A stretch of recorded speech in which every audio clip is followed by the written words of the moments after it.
Shalom, shalom, boa tarde. 18 de Kislev, 5.785, a contar da criação. Estamos na quinta-feira do dia, quinto dia da semana, que é exatamente o quinto dia para o Shabat. No calendário civil, estamos no dia 19 de dezembro de 2024, da Era Comum.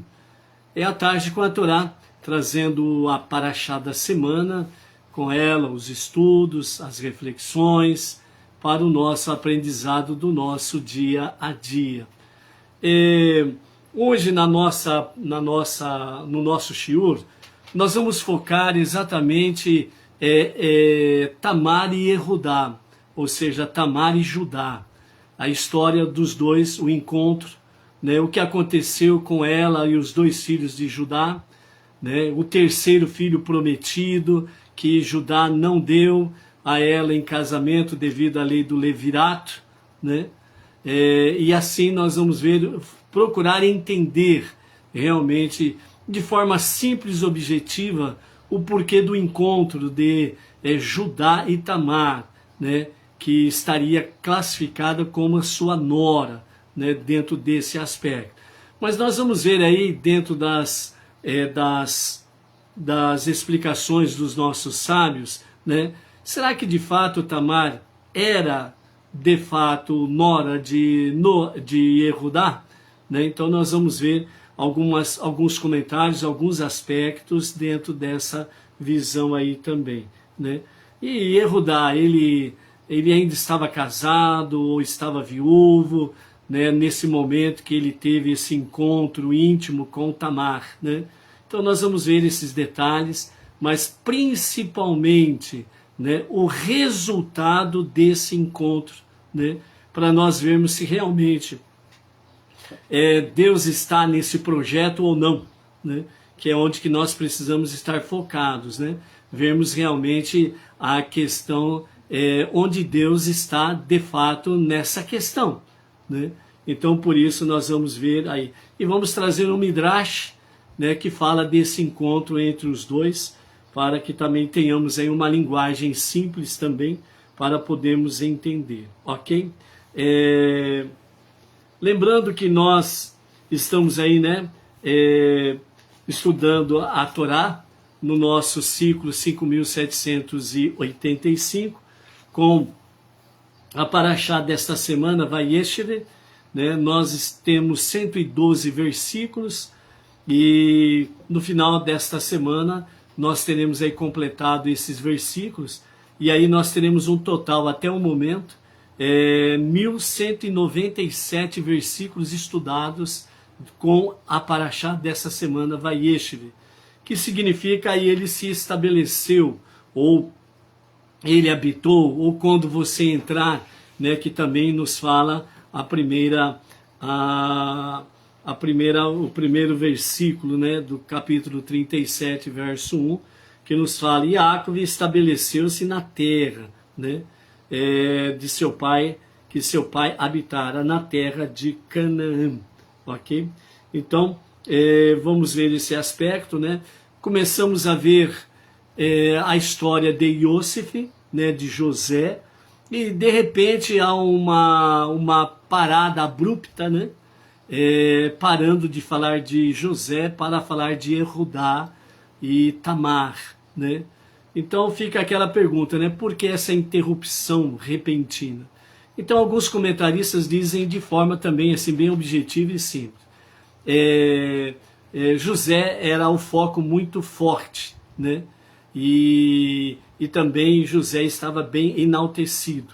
Então foi dado um tempo, um prazo, né, para que José perdesse um pouco desta importância no sentido dele, pessoal, né, que nós vimos aí que ele começou, né, a pentear cabelos, cuidar dos cílios, etc. e tal, né? Então ele estava cuidando muito da sua beleza exterior. Então foi para dar um tempo nisso. Mas Tamar e Judá, né, tem uma ligação direta com esse essa pausa de José e logo em seguida José.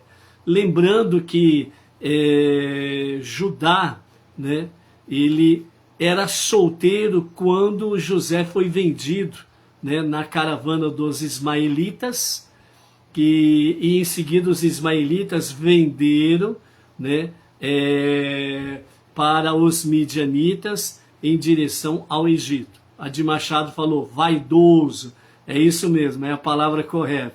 Ele estava muito vaidoso, muito cheio de si, né? Então precisava dar uma pausa aí para que nós possamos entender a história de Judá, para que possamos compreender de fato o porquê que José teve que ser vendido, né? Então, de fato, na Torá, nada é por acaso. Não há incidentes ou acidentes, né?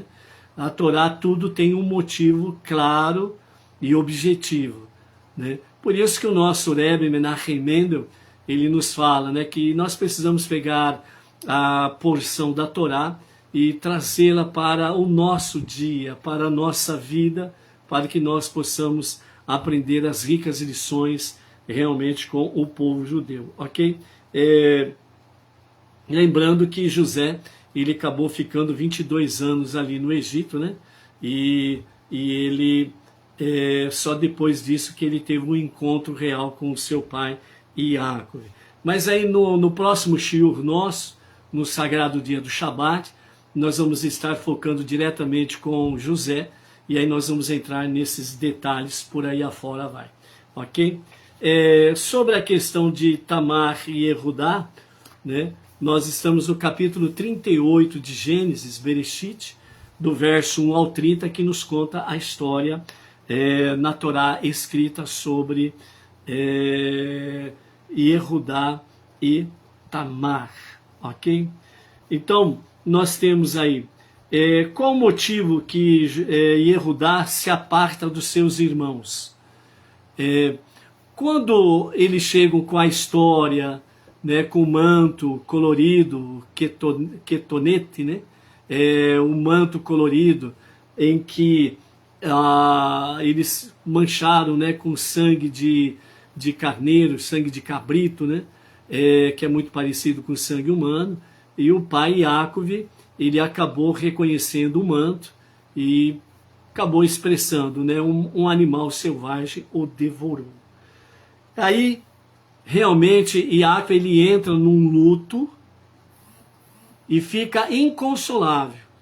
Quando os irmãos percebem que o seu pai Yaakov estaria inconsolável, não teria o que fazer para consolá-lo, então eles se voltaram, com exceção de Benjamim, eles se voltaram contra Yehudá, porque a ideia de vender José para os mercantes lá era exatamente a ideia de Yehudá. Vamos vender aos mercadores que estão passando, né? E não vamos sujar a nossa mão de sangue, porque afinal de contas ele é nosso irmão.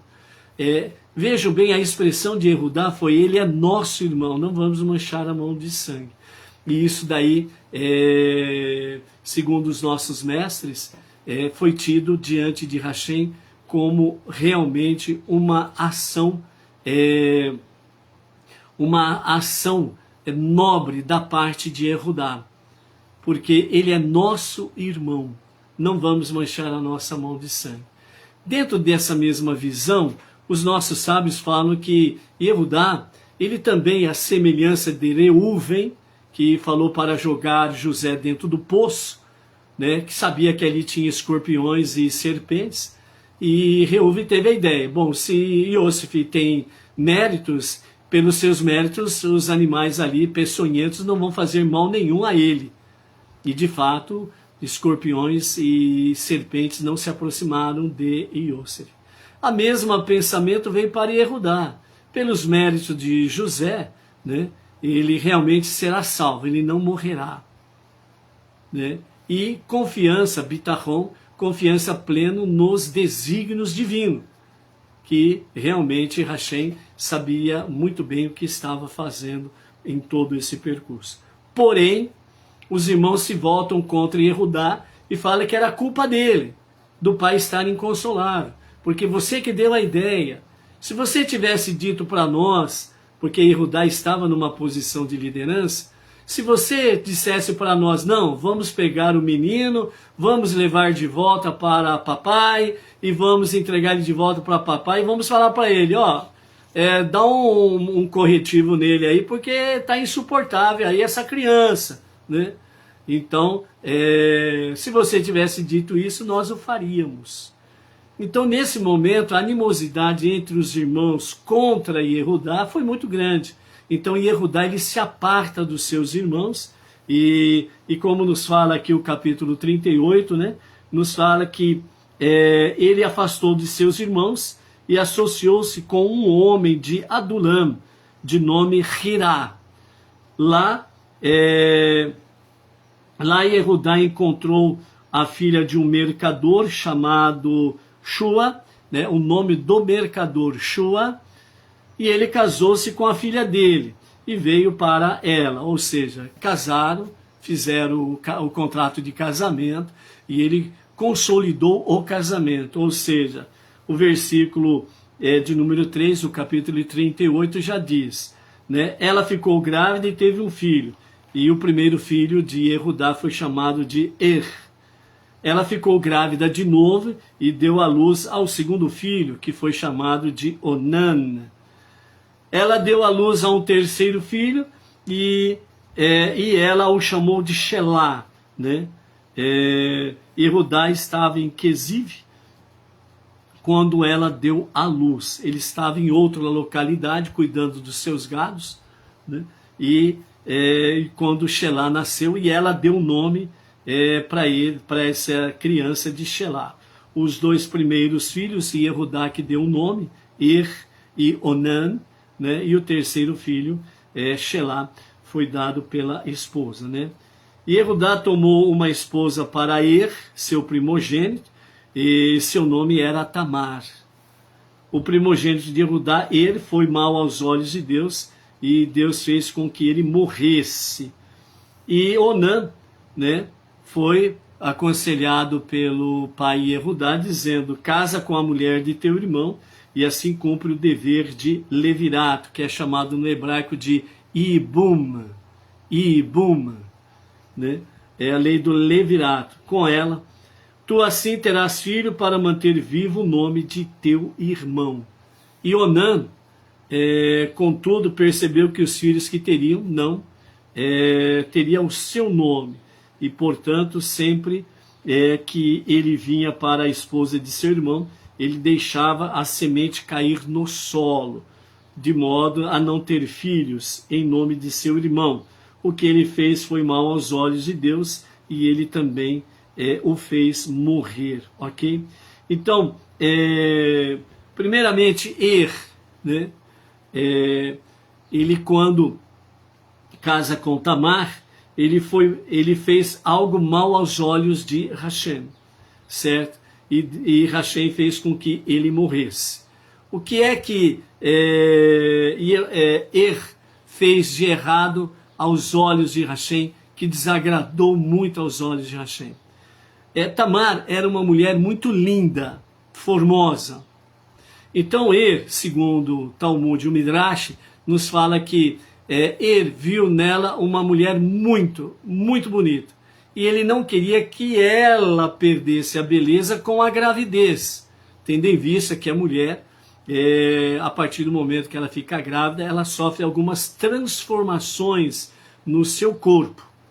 Então, não queria que ela tivesse essas transformações, que ela permanecesse bela como ela era, bela e formosa. E aí, no momento que eles tinham a sua intimidade, ele não completava o seu relacionamento.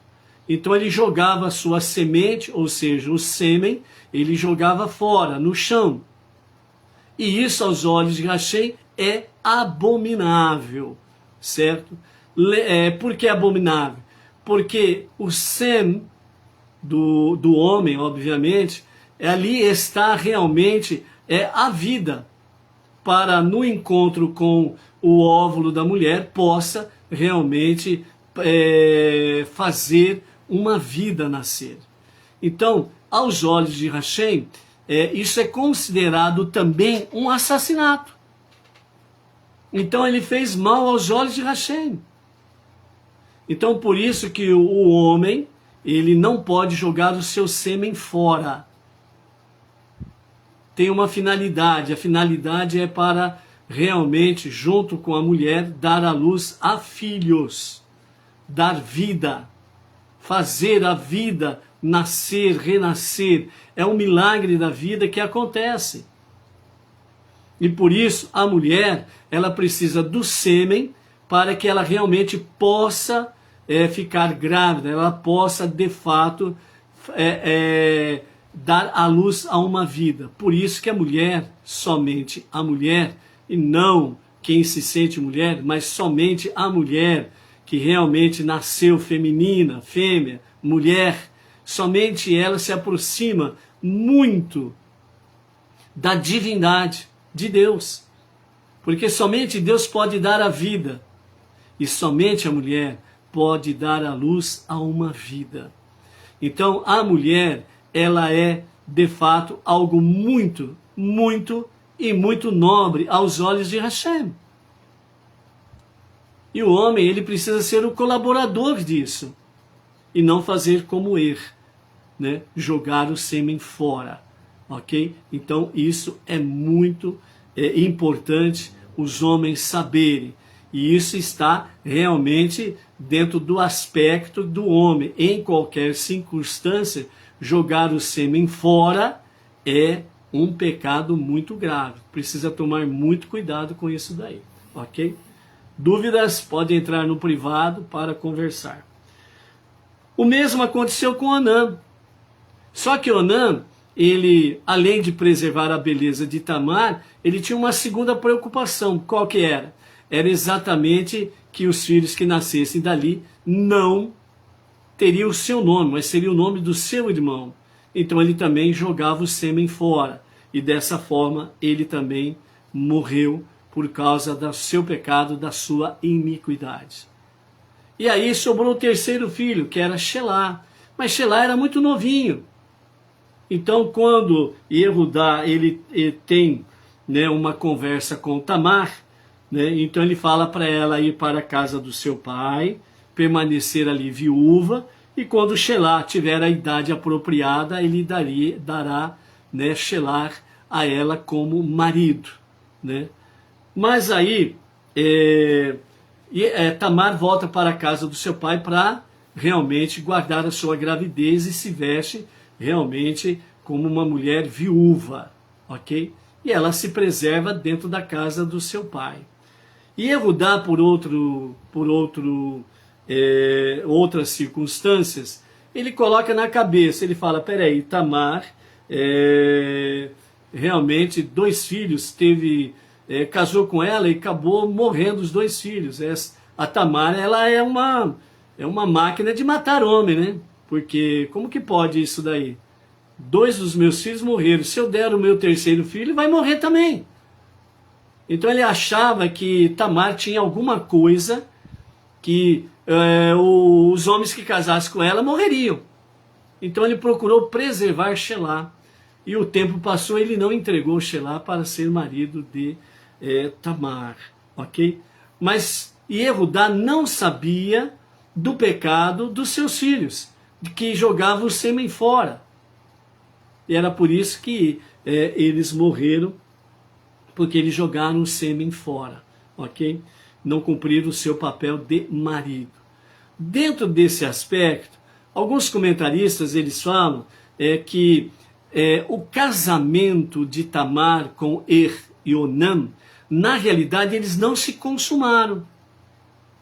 Porque no momento de consumar o matrimônio, que seria a relação íntima completa, eles interrompiam.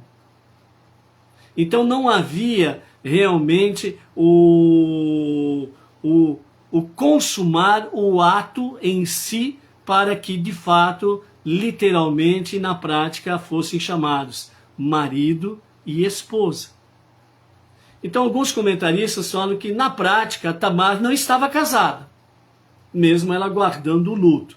Né? Então esse é um dos comentários que os nossos mestres trazem com referência a essa questão aí, ok? Porém, nós temos aí no versículo do capítulo 38, né, o verso 11 em diante, nos fala que realmente Tamar perguntava por Shelá e Yehudá sempre dava uma desculpa, né? No verso 12 diz: passou-se longo tempo e a mulher de Yehudá, né, a filha de Shuá, morreu. Ou seja, nesse momento, no versículo 12, nós temos aí a viuvez de Yehudá. A esposa dele, filha de Shuá, morre, ele fica viúvo, ok? Então nós temos por um lado Tamar, viúva, e temos por um outro lado Yehudá, viúvo, ok? Yehudá consolou-se, ou seja, ele guardou a semana de luto, e ele foi supervisionar a tosquia de seu rebanho em Tímina, juntamente com seu amigo Hirá, o Adulamita. E Tamar soube que seu sogro estava indo para Tímina para tosquear seu rebanho. E ela então despiu-se de seu traje de viúva, de luto, e cobriu sua cabeça e seu rosto com um véu. Assim, dissimulada, ela sentou-se na encruzilhada que ficava no caminho de Tímina, a fim de se oferecer para Yehudá, pois ela tinha visto que Shelá havia crescido e ela não lhe tinha sido dada como esposa, e ela queria ter filhos de Yehudá. Ou seja, o pensamento de Yehudá, bem como a visão profética de Yehudá que ela tinha, era que de Yehudá, ou seja, a sua descendência, que seria o caminho óbvio e normal, Yehudá, Tamar e os filhos que eles tivessem, certo? Na visão normal, certo? Seriam os descendentes de Yehudá. Mas a visão profética que Tamar tinha, mais uma vez nós temos aqui aquilo que as matriarcas tiveram, uma visão profética que os patriarcas não tiveram e elas tiveram. E aqui nós temos uma visão profética de Tamar, que ela tinha, que de Yehudá viria uma descendência de reis e juízes. E ela estava ali, realmente, 2 filhos de Yehudá morreram. O terceiro filho, Yehudá não queria dar a ela como marido. Então ela seguiu a visão profética. O seu objetivo era nobre. Ela era viúva, ele era viúvo. Porque ela ficou sabendo que ele ficou viúvo. Então, nesse sentido, né, ela procurou o quê? Ir para o caminho, para cruzar o caminho de Yehudá, para que se oferecesse a ele e ela pudesse dar à luz filhos para Yehudá, para seguir a visão profética. Então vejam a visão de Tamar, a visão nobre que ela tinha, ok? Então, e ela com o rosto descoberto, ele não a reconheceu, certo? E aí, ele acabou coabitando com ela e ela ficou grávida. E depois ele foi notificado, depois de 3 meses, que ela estava grávida e que ela não tinha guardado a viuvez. Então, imediatamente, Yehudá, né, dá a ela uma sentença de ser queimada. Mas, no momento em que eles se encontram, né, ele a identifica, ele pensa que era uma prostituta, então ele vai fazer, entre aspas, né, chegar num acordo. E ela fala: o que tu me dás? E ele fala: eu vou te dar um cabrito, mas agora eu não tenho, vou te enviar o cabrito depois. Ela falou: então me dá aí algumas coisas aí para eu poder ter segurança que você vai mandar, né, de fato, o cabrito para mim, né? Então aí, nesse sentido, ela pediu para ele o sinete, a manta e o bordão, né? Nós já vamos ver o significado desses 3 instrumentos aí, ou os 3 objetos, ok? E ele dá para ela, então, isso como um penhor, né? e fica com ela. Ele coabita, ela levanta, vai embora, volta a se vestir com a sua viuvez, e depois de 3 meses vem a notícia para Yehudá que ela estava grávida, e ele sentencia ela a ser queimada, ok? E aí então, quando ela está para ser queimada, ela apresenta os 3 objetos e diz que o pai do filho dela é o dono desses objetos aqui, né? Então, se identificar de quem é, vai identificar o pai. Ela não denuncia Yehudá publicamente, ela não denuncia Yehudá aos olhos de todos. Tamar era uma pessoa justa e ela era uma pessoa nobre. Ela jamais iria, segundo o Midrash, fala que ela preferia a morte do que expor Yehudá a um vexame. Então ficou bitachon. Ela confiou na providência divina, o que deveria ser feito e como deveria ser feito, né? Então, ela guardou isso daí. E Yehudá reconhece os seus objetos, e ele realmente, publicamente também, ele acaba testemunhando em favor de Tamar. Fala que ela é justa, que ela está correta, e que aqueles objetos pertencem a ele, e que ele era culpado realmente de não ter dado Shelah como marido para Tamar. Então ele reconhece o seu erro, tira a sentença de sobre Tamar, certo? E ela acaba dando à luz, né, a 2, tinha gêmeos, né?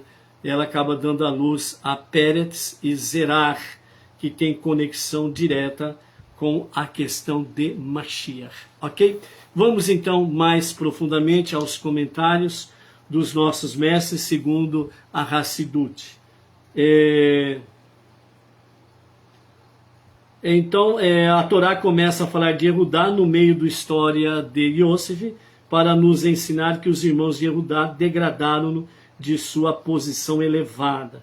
Rashi não explica por que o relato inteiro sobre Yehudá e Tamar foi registrado aqui, né, culminando com o nascimento de Peretz e Zerah. Porém, de acordo com a explicação do Midrash, nós podemos entender que o relato de Yehudá e Tamar foi incluído aqui para explicar a razão por que Yosef fora vendido. Porque Deus estava preparando o caminho para Mashiach. Assim, antes de nós lermos sobre a escravização de Yosef e o subsequente exílio egípcio, a Torá prefacia a cura antes da doença, nos informando sobre a intenção oculta de Deus. Ou seja, através de sinais, através de acontecimentos em que a intenção oculta de Deus está, e é onde que nós precisamos ver o que está por detrás das letras, por detrás dos sinais e assim sucessivamente. Graças a Hashem, os sábios do povo judeu e os rabinos têm um grande conhecimento nesse aspecto, e é o que tem trazido à luz das nações os conhecimentos, através dos livros de estudos que estão acessíveis a todos, sem sombra de dúvida. Então José era preciso ser vendido para que Deus, porque realmente estava preparando o caminho para Mashiach, né? E aí a escravização de Yosef era necessário dentro desse aspecto aí. Quando Yehudá ele fala sobre a questão de ser queimada, Rashi ele comenta, relatando sobre Efraim Makshá, disse em nome do Rabi Meir, ela era filha de Shem, que era um sacerdote, por isso ela foi condenada a morrer queimada. Então Tamar era filha de Shem, que era filho de Noah. Está entendendo? E Shem, ele era um Kohen. E por isso, diz Rashi que ela foi condenada a morrer queimada. Narmandes, Ramban, Rashi, a filha, né, de um sacerdote não é passível de ser queimada por prostituição, somente por adultério, como o Talmud afirma explicitamente no Sanhedrin 51b. E aqui Tamar não estava casada. Entendeu? Então, aqui, segundo Narmânides, Tamar não estava casada, estava viúva. E por outro lado, Yehudá não estava casado, estava viúvo. Então, Tamar não cometeu adultério. Então, ela não poderia ser queimada. Agora, Rashbam, ele fala sobre a questão do levirato, né, que é o Ibum, né, que é a lei do levirato, e Tamar tinha a obrigação de se casar com Shelá, mas Yehudá não deu Shelá para ela, ok? Ainda Gur Aryeh, ele fala que o Talmud declara explicitamente que depois do dilúvio, o tribunal de Shem decretou a pena de morte para um ato de prostituição, que está em Avodá Zará 36b. Rashi acrescenta aqui que, para a filha de um sacerdote que cometeu um ato de prostituição, o decreto era mais severo, era a morte pelo fogo. Por isso que Yehudá, ele falou de ser queimada, a morte pelo fogo. Ainda segundo os ensinamentos racídicos, né, que citam Zohar, capítulo 3, 72a, ensina que as palavras que ela seja levada e queimada, como consta lá no versículo 24 do capítulo 38, refere-se à alma na época do exílio, né? Então está falando do exílio. Então, na visão Hassidut, segundo a visão de Zohar, né, já era uma visão profética do futuro, o exílio, o fogo do futuro, né? Então ali Yehudá estava realmente, sem saber direito, ele já estava profetizando o fogo do exílio, a escravidão no Egito, certo? Embora a alma tenha sido levada, entre aspas, de seu habitat natural, de proximidade com Deus, ainda assim ela queima, no modo de dizer, de amor por Deus, a paixão, o amor por Deus, que ele é irradiante, ele queima, ele é vibrante, ele é ardente por Deus. A nossa alma divina vive assim. Muitas vezes nós não percebemos esse amor ardente por Deus por causa da nossa alma animal, que muitas vezes nós alimentamos mais a alma animal do que a alma divina, e aí perde esse aspecto de sensibilidade espiritual. Por isso, o estudo da Torá, o estudo das 7 leis de Noah, a nossa techuvá, o retorno a Deus para um verdadeiro e genuíno arrependimento, as preces diárias, a de Sedaká, são fatores que nos levam cada vez mais a sermos sensíveis espiritualmente, para que não sejamos enganados pelo dia a dia que o mundão aí fora tenta nos fazer.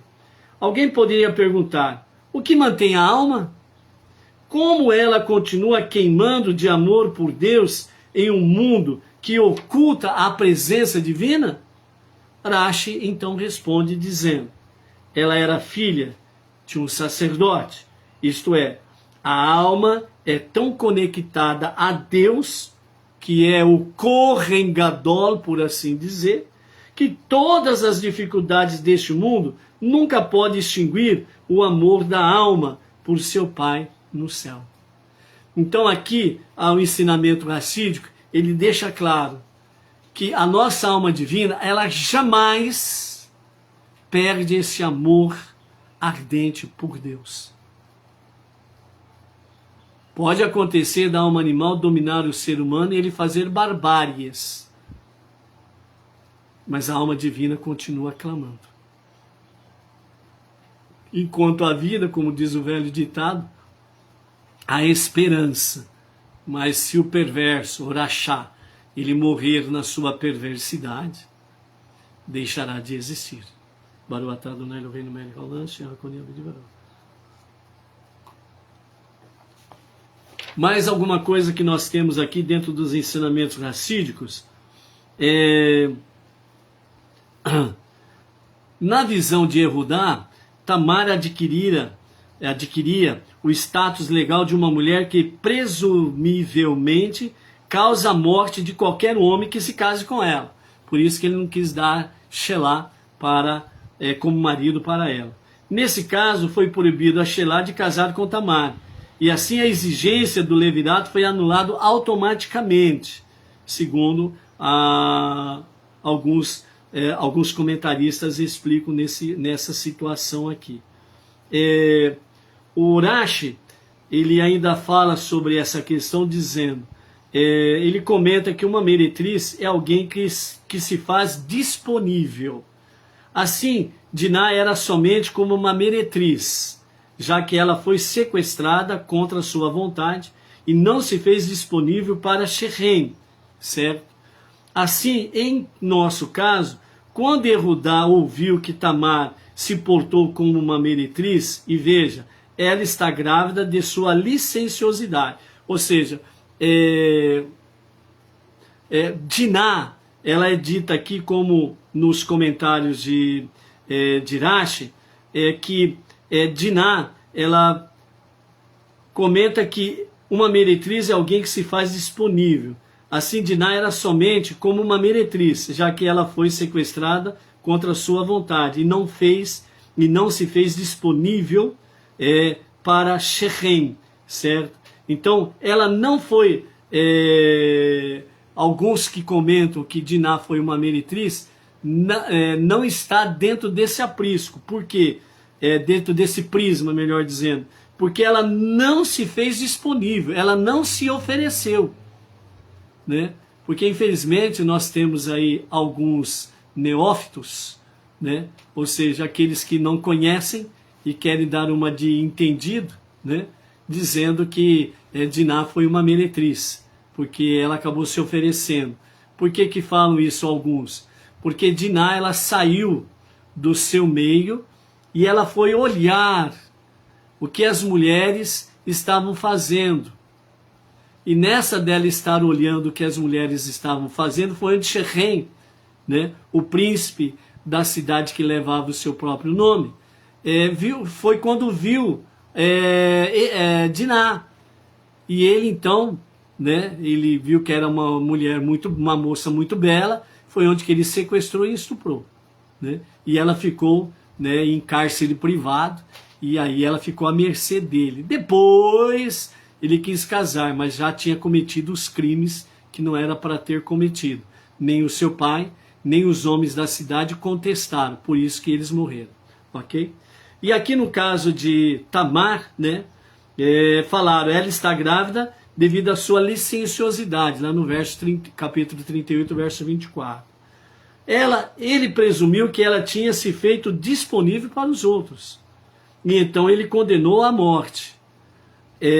Porém, quando ele descobriu que realmente havia ocorrido, que Tamar não tinha se feito libertinamente disponível a outros homens, mas sim havia se concentrado apenas em Erudá, de forma bem peculiar, bem particular, para ter filhos com ele. Ficou claro que ela não havia agido como uma meretriz. Então ela foi considerada realmente justa e uma mulher nobre, que agiu com nobreza. Por quê? Porque ela queria dar à luz filhos de Erudá, para cumprir a visão profética que Erudá não tinha, e nem os seus filhos tiveram. Por isso que eles jogaram o sêmen fora, e morreram por causa disso. E Erudá, que não sabia de nada, ele privou Shelah de ser o terceiro homem na vida de Tamar. E aí quando ele descobre tudo, então ele vê que realmente as questões eram nobres e havia uma profecia a se cumprir dentro desse aspecto. Nesse sentido, né, então nós temos aí nos comentários Hassidut, do Sefer Rabair, capítulo 127, Zerach e Pérez correspondem respectivamente ao Sol e à Lua. Zerach ao Sol e Pérez à Lua. O Sol, cuja luz é constantemente e segura, aliás, ela é constante e segura, alude ao tzadik que serve a Deus de forma constante, sem fracassos. A lua, que fica cheia e míngua, corresponde ao Baal Teshuvah, o penitente, o mestre do retorno a Deus para um verdadeiro e genuíno arrependimento. É o penitente, Baal Teshuvah, que inicialmente cai somente para reerguer-se com maior força. Então, Pérez, ele está comparado à Lua, que a Lua faz exatamente isso, né? Ela, em todo novo mês, ela começa ali, né?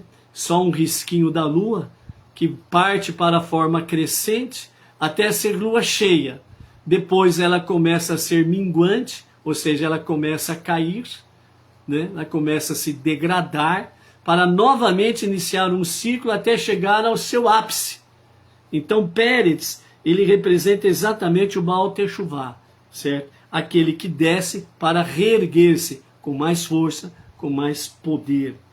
Mashiach provém de Pérez, a lua, já que Mashiach está associado a Teshuvá, a ponto de que ele influenciará de Sadikim para Teshuvá, segundo o Zohar, né, citado no Likutei Torá Shemini Atzeret 92b. Isso também está implícito no próprio nome Pérez, que indica ultrapassando limites, uma tarefa que é crucial ao processo de Teshuvá. Ou seja, Mashiach, ele está conectado com a Teshuvá. Porque Mashiach está associado a Teshuvá, é porque Mashiach vai retificar os 4 reinos: o vegetal, o mineral, o animal e o humano. Então, nesse aspecto, podemos assim dizer que os 4 reinos farão exatamente o quê? Teshuvá. Ou seja, retornar à sua originalidade. Que depois do pecado de Adão, as coisas se degradaram nos 4 reinos. Então Mashiach está conectado a isso, porque assim que iniciar a redenção final com a revelação do justo e verdadeiro Mashiach, a qualquer momento e a qualquer momento mesmo, vai então iniciar a Teshuvá dos 4 reinos, retificando, corrigindo os 4 reinos, ok? Pérez era o primogênito, aludido ao fato de que o Baal Teshuvá é mais elevado que o de Sadik. Porém, a mão de Zerach emergiu primeiro, indicando que inicialmente uma pessoa deveria se esforçar para ser um de Sadik. Mas como Aham, ou Acã, foi destinado a vir de Zerach, também Zerach precisou reconhecer o valor da Teshuvá. E assim foi Pérez quem emergiu primeiro, né? Dentro desse aspecto aqui, o que significa sobre essa questão, no sentido de Pérez ser o primogênito de Baal Teshuvá e mais elevado que de Sadik. O Sadik, segundo os nossos mestres, né, que significa a pessoa que é justa, a alma animal não tem mais influência sobre ela. Então, portanto, a carnalidade, a materialidade e o pecado não tem mais domínio sobre o tzadik. Ele está muito elevado. Isso significa o quê? Que o tzadik não peca. Enquanto que Pérez, que representa o Baal Teshuvá, o penitente, é aquele que em momentos é justo e em momentos ele, decai, que nem a lua. Decresce para depois reerguer-se com mais poder, com mais força. Assim é o Baal Teshuvá. Assim é o penitente. Assim é o Benoni, que é o intermediário. Ele não é nem justo lá em cima, e ele não é nem perverso lá embaixo. Ele é intermediário, Benoni. E por ele ser Benoni, então ele tem momentos que ele é justo e momentos que ele peca, certo? Mas aí, o que acontece quando ele peca? Ele vai fazer o que? Penitência, significa, ele vai fazer Teshuvá, ele vai retornar a Deus para um verdadeiro e genuíno arrependimento. Então ele é Baal Teshuvá, é o penitente. Literalmente Baal, Senhor ou Mestre, Teshuvá é o retorno a Deus para o arrependimento, entendeu? Então essa é a questão de Pérez, dentro desse aspecto aqui. Para nós finalizarmos, vamos para o Midrash, que nos fala sobre Yehudá e Tamar, ok? Lembrando que como já falamos outrora várias vezes, não temos como aprender tudo de uma vez. Então vamos aprendendo o que nos vem e vamos pondo em prática aquilo que chega até nós, sem sombra de dúvidas aí. Ok? Baruch Hashem.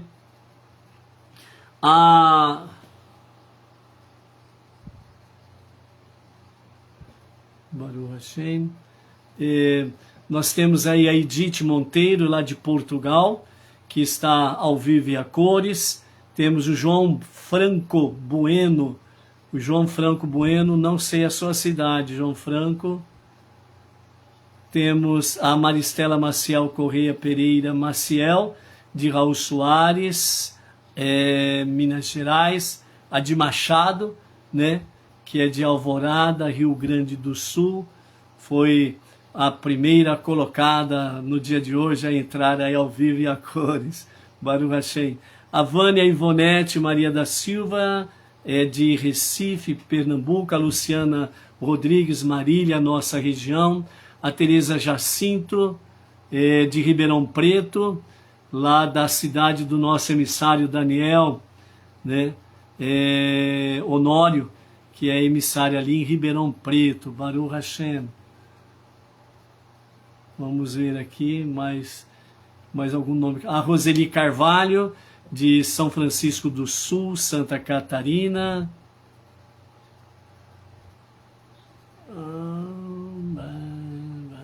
Vamos ver aqui.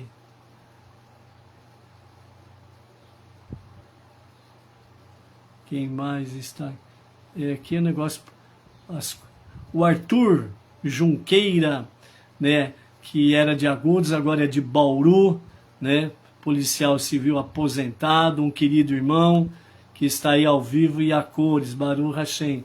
A Marinalva Augusto, de Petrolina, Pernambuco, sempre presente.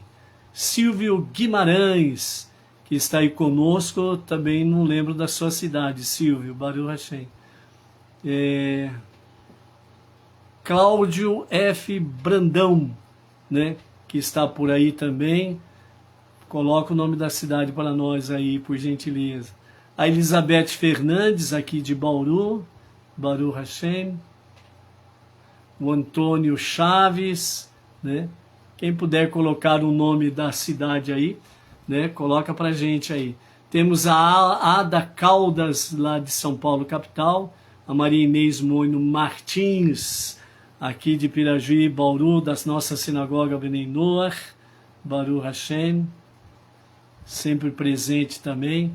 O Toinho Teles, lá de Bonito, Bahia. E temos aí o James, né, James Scott, né, que também não tem a sua cidade aí não, James. Acho que é assim que fala, né, James Scott. Baruch Hashem. Vamos para o Midrash, então? Alguns nomes que apareceram aqui na nossa telinha, né? Estamos aí compartilhando aí a presença dos amados aí. Então, o Midrash, ele nos fala sobre Yehudá e Tamar, né? Quando os filhos de Iacove jogaram a culpa em Yehudá, então, ele foi, se apartou dos seus irmãos e arrumou uma esposa, filha de um mercador, e ali ele teve 3 filhos, Onã e Shelah. Shelah. Os filhos de Yehudá poderiam ter se tornado antepassados de reis, pois Yehudá originou a dinastia dos reis de Israel, mas escolheram agir de forma diferente. O filho mais velho casou-se com a justa Tamar, filha do filho de Noar, filha de Shem. Era tão linda quanto modesta, né? Ele temia que, caso ficasse grávida, ela perderia a beleza, e por isso ele pecou desperdiçando seu sêmen, frustrando o verdadeiro propósito do casamento, e Deus puniu com a morte. O segundo filho, Onã, desposou a mulher do seu irmão, a viúva do seu irmão, para cumprir a lei do levirato, e Ibum. Deus ordenou a mitzvah de Ibum. Se um homem sem filhos vem a falecer, seu irmão ou parente mais próximo deve casar-se com a viúva, e a criança nascida dessa união receberá o nome do falecido. Onã concordou em aceitar Tamar como esposa, mas como seu irmão também pecou, jogando o seu sêmen fora, desperdiçando. E Yehudá temia, né, porque ele não sabia dos fatos, que o seu terceiro filho, Shelah, viesse também desposá-la e morrer. E por isso ele poupou e orientou Tamar a ficar na casa do seu pai, guardando o luto. Quando Shelah tivesse maduro, ele seria dado como marido, o que ele não cumpriu a promessa. Ok? Quando Yehudá ele falece, segundo o Midrash, aliás, a esposa de Yehudá falece, o Midrash fala que os seus irmãos estiveram presentes no funeral dela para confortá-lo e em seguida retornaram para suas atividades. E Yehudá ficou na sua localidade e depois de guardar o luto foi tosquear as suas ovelhas, foi supervisionar. Tamar queria ter filhos que descendessem da tribo sagrada de Yehudá, profetizando que pessoas, né, de valor nasceriam de uma união entre ela e Yehudá. Ela era justa e agia sabiamente, e motivada por intenções nobres, concebeu um plano para enganar Yehudá. Cobriu-se de véus e sentou-se numa encruzilhada, né, próximo à casa de Avraham, um lugar que sabia ser visitado por todos os passantes. Tamar elevou os olhos a Deus e rezou: sabes que estou agindo para o bem. Não me deixe sair de perto do justo Yehudá de mãos vazias. Essa foi a prece que Tamar fez ao Eterno, segundo o Midrash. Quando Yehudá passou pela encruzilhada, percebeu ali uma mulher que parecia, vejam bem que o Midrash traz essa expressão, parecia que ser uma mulher decaída, uma prostituta, uma meretriz. Mas ele continuou em frente, pois o tzadik de seu status não se rebaixaria a relacionar-se com uma prostituta. Contra a vontade de Yehudá, entretanto, o anjo de Deus forçou a dirigir-se em direção a ela. Em vez de ele ir embora, ele, sem saber, acabou virando em direção a ela, né? Deus disse: de qual união, senão essa, nascerão reis? Que outra produzirá nobres como essa união? Porque Tamar era nobre e Yehudá era nobre. Tamar era uma pessoa justa e Yehudá era uma pessoa justa. Yehudá estava preocupado em cumprir a vontade de Hashem. Tamar queria cumprir a vontade de Hashem, para dar à luz a filhos a Yehudá, para cumprir a sua trajetória profética e histórica de nobres e reis, sendo dessa descendência. Então, Yehudá não reconheceu Tamar, pois ela em casa havia sempre modestamente velado o rosto. Foi exatamente por causa desse traço de modéstia que Deus a havia escolhido como ancestral da família real do povo de Israel. Ou seja, o Talmud e os mestres, eles explicam esse detalhe da modéstia realmente de Tamar. Toda vez que o seu sogro visitava a sua casa, ela sempre cobria o seu rosto. Então, Yehudá não conhecia a face de Tamar, porque ela sempre estava agindo de forma modesta, com o seu rosto coberto. E mais uma vez ela está com o rosto coberto, ali diante dele naquela encruzilhada. Então, ele também não a reconheceu dessa forma. E também, segundo outras explicações dos nossos mestres, fala que Tamar, ela conversava o mínimo do mínimo do mínimo quando o seu sogro estava em casa. Então, o próprio Yehudá não sabia nem como era a voz de Tamar, porque ela não conversava, era o mínimo, ou algo sim, sim senhor, no mínimo, era o mínimo do mínimo que ela conversava. Então ele também não tinha aquela percepção de ter guardado, né, o ouvir a voz de Tamar. Então ele também não reconheceu Tamar pela sua voz também. E Yehudá perguntou-lhe: você é gentia? E ela disse, não, tornei-me uma judia. É casada? Ela respondeu, não. Ela também não mentiu, ela não era casada. Talvez seu pai a tenha destinado a outro homem. Ela respondeu, não, sou órfã. Também não mentiu. Ela perguntou a ele, o que você me dará para vir comigo? E Yehudá respondeu, um cabrito do rebanho. Você pode antes dar-me um penhor? E ele respondeu, que penhor posso lhe dar? Então ela diz, seu anel de sinete, símbolo de autoridade, sua capa, majestade, o cajado, né, também o poder de autoridade e de reinado. Com seu anel de sinete, consagre-me como sua esposa, conforme é o costume. Então, pelo sinete, né, ele estava consagrando ela como esposa, né? Era o que ela estava dizendo para ele com a questão dele dar o anel de sinete para ela. Yehudá fez a cerimônia de casamento na presença de duas testemunhas, as duas pessoas que o acompanhavam. Todas as palavras de Tamar continham laivos de profecia. Com as palavras seu anel de sinete, ela profetizou que reis e nobres dela descenderiam.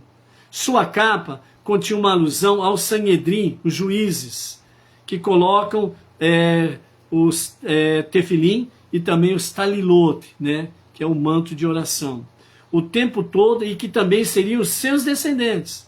Seu cajado referia-se a Mashiach, que nasceria da tribo de Yehudá, de quem se diz, um cajado brotará do tronco de Ishai, Isaías capítulo 11, verso 1.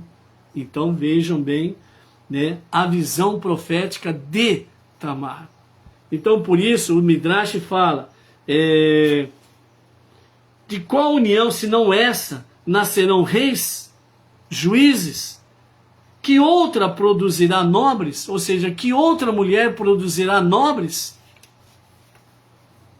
Quando Yehudá voltou para casa, mandou o cabrito como forma de pagamento, né, através do seu amigo, e não foi encontrado ali nenhuma prostituta. Falaram para o seu emissário, aqui não há prostituta.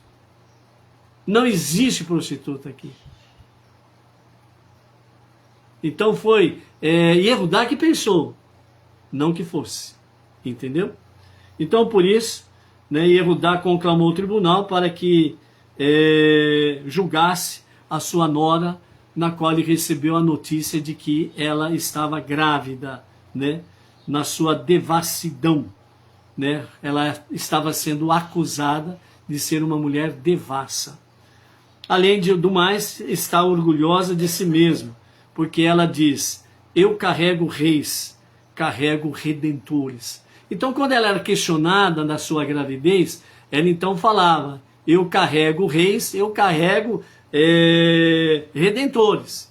Então os acusadores que chegaram para Yehudá falaram, ele ainda por cima está gabando-se, né, dessa questão. Então Yehudá conclama o tribunal para que julgasse que ela fosse dessa forma queimada. Segundo o Midrash fala que os juízes eram Itzarrak, Yaakov e Yehudá, que decidiram que Tamar deveria ser queimada. Foi sentenciada à morte pelo fogo, porque era uma filha de um corre, como diz Vaikra, Levítico capítulo 21, verso 9. Tamar poderia ter tomado conhecido o fato de quem estava grávida, que era Yehudá, mas ela absteve-se de fazê-lo, dizendo, prefiro enfrentar a morte a envergonhá-lo em público. Ao ser levada para a morte, ela procurou os artigos da garantia, mas ela não conseguia encontrar. Então ela suplicou a Deus, dizendo, tenha piedade de mim, responde-me nessa hora de necessidade, ilumine os meus olhos, para que possa achar os objetos do penhor. E então Deus enviou o anjo Michael, que fosse procurar o penhor, e Tamar descobriu o penhor e entregou, né, para que não quero tornar seu nome público, mesmo se tiver de ser queimada. Por favor, reconheça a quem pertencem. Dessa forma, a súplica por trás da palavra era dirigida a Yehudá. Por favor, dê ciência ao Criador e não destrua a mim e os filhos que carrego. Quando Yehudá viu os objetos de penhor, sentiu-se envergonhado e foi tentado pela sua alma animal, pelo Yetzer Hará, a inclinação para o mal, de fazer vistas grossas. Mas ele resistiu, né? Ele preferiu ser envergonhado neste mundo a sê-lo perante os seus justos antecessores no mundo vindouro. E ele admitiu, ela está certa. Eu estava em falta, não a deixando casar com meu filho Shelah. Ela espera um filho meu. E uma voz celestial proclamou então, foi por minha ordem que estes fatos aconteceram dessa maneira. Ela será antecessora de reis e profetas. O nome de Yehudá contém todas as letras do divino nome de Deus, o tetragrama sagrado. Porque Yehudá santificou o nome de Deus ao admitir publicamente a verdade. Tamar teve gêmeos durante seu nascimento. Um deles esticou a mão para fora e a parteira imediatamente pôs uma fita encarnada brilhante no seu pulso para marcá-lo como primogênito. Mas o bebê retirou a mão e a segunda criança nasceu primeiro. Por isso foi chamado Pérez, que significa aquele que irrompeu. O irmão nascido logo após foi chamado de Zerach, por causa da brilhante fita vermelha atada ao seu pulso. Ok? Então, amados, dessa forma é que nós temos, né, a visão do encontro entre Yehudá e Tamar. Os filhos que nasceram, Pérez e Zerach, Pérez e Zerach, né, de forma profética também cumprindo as suas missões. E é desta união que vem Mashiach. Mashiach, a qualquer momento, e a qualquer momento mesmo. Amém. Amém. Venha digerir essa grande lição de amor e nobreza para com a causa de Hashem. Seja você também um nobre. Shalom, shalom. Não esqueça que amanhã às 20 horas temos nosso encontro com a celebração do Shabat. E o acendimento das luzes de Shabat amanhã será às 18 horas e 32 minutos. Shalom, shalom. Até lá.